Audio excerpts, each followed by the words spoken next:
Hello and welcome to auto curiosity. आज की इस वीडियो में हम बात करेंगे एयर फ्यूल रेशियो सेंसर के बारे में।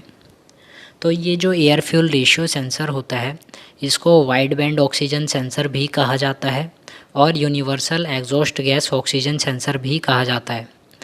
तो ये जो वाइड बैंड ऑक्सीजन सेंसर होता है ये क्योंकि 5:1 से लेके 20:1 तक का जो एयर फ्यूल का मिक्सचर है उसको डिटेक्ट कर सकता है, उसको मॉनिटर कर सकता है।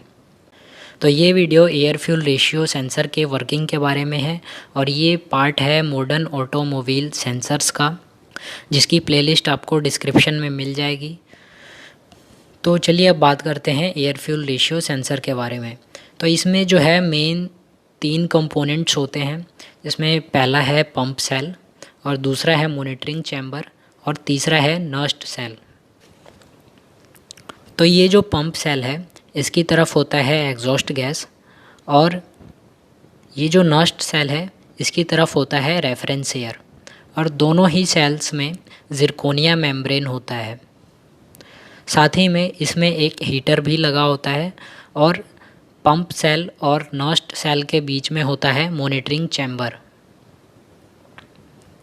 और पंप सेल में एक डिफ्यूज़न गैप होता है। तो जब मॉनिटरिंग चैम्बर में ऑक्सीजन का कंटेंट नॉर्मल होता है तब नस्ट सेल जो है 0.45 वोल्ट्स प्रोड्यूस करता है और पंप सेल में कोई भी करंट का फ्लो नहीं होता है। तो अब इसकी वर्किंग को समझने के लिए हम ये मान के चलते हैं कि कंबस्शन चैम्बर में एक लीन मिक्सचर बर्न हो रहा है और लीन मिक्सचर के बर्न होने के कारण जो एग्जॉस्ट गैस में ऑक्सीजन का कंटेंट है वो ज़्यादा होगा। तो जब ये ऑक्सीजन डिफ्यूज़न गैप से होते हुए मॉनिटरिंग चैम्बर में एंटर करेगा तब ये जो नस्ट सेल की वोल्टेज है ये डाउन चली जाती है, और नस्ट सेल की वोल्टेज के डाउन चले जाने का कारण मॉनिटरिंग चैम्बर में एक्सेस ऑफ ऑक्सीजन होना। मॉनिटरिंग चैम्बर में ऑक्सीजन का कंटेंट ज़्यादा हो जाने के कारण जो डिफरेंस होता है रेफरेंस एयर और मॉनिटरिंग चैम्बर के ऑक्सीजन का वो कम हो जाता है, और उसके कारण जो नस्ट सेल की वोल्टेज है वो भी कम हो जाती है।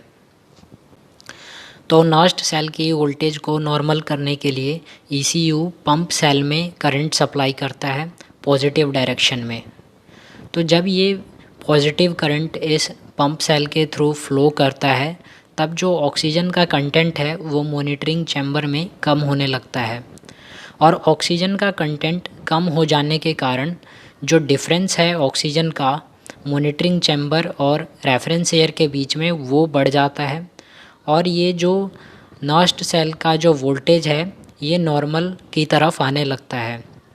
तो जब ये नॉर्मल हो जाता है वोल्टेज नस्ट सेल का पंप सेल में तब कोई भी करंट फ्लो नहीं करता है।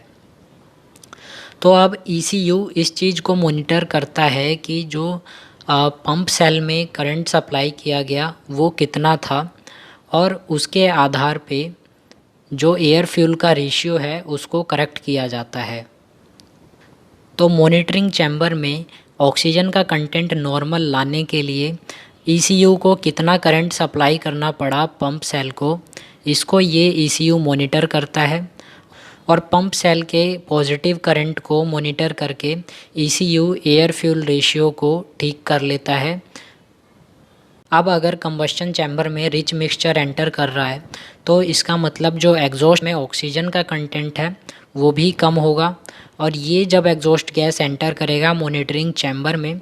तो यहाँ पर भी ऑक्सीजन का कंटेंट कम होगा, और ऑक्सीजन का कंटेंट कम हो जाने के कारण जो ऑक्सीजन का डिफरेंस है ये रेफरेंस एयर और मॉनिटरिंग चैम्बर के बीच में वो बढ़ जाएगा, और ऑक्सीजन का डिफरेंस बढ़ जाने के कारण जो नस्ट सेल की वोल्टेज है वो भी बढ़ जाएगी। तो पंप सेल में नेगेटिव करंट के फ्लो होने के कारण मॉनिटरिंग चैम्बर में जो ऑक्सीजन का कंटेंट है उसको बढ़ाया जाएगा, और ये तब तक बढ़ेगा जब तक कि जो नस्ट सेल की वोल्टेज है ये नॉर्मल नहीं हो जाती। अगेन ईसीयू इस चीज़ को मॉनिटर करेगा कि मॉनिटरिंग चैम्बर में ऑक्सीजन का कंटेंट नॉर्मल लाने के लिए पंप सेल में कितना करंट का फ़्लो हुआ। उस करंट के आधार पे जो एयर फ्यूल का रेशियो है, उस एयर फ्यूल का रेशियो जो कंबस्शन चैम्बर में जा रही है उसको करेक्ट किया जाएगा।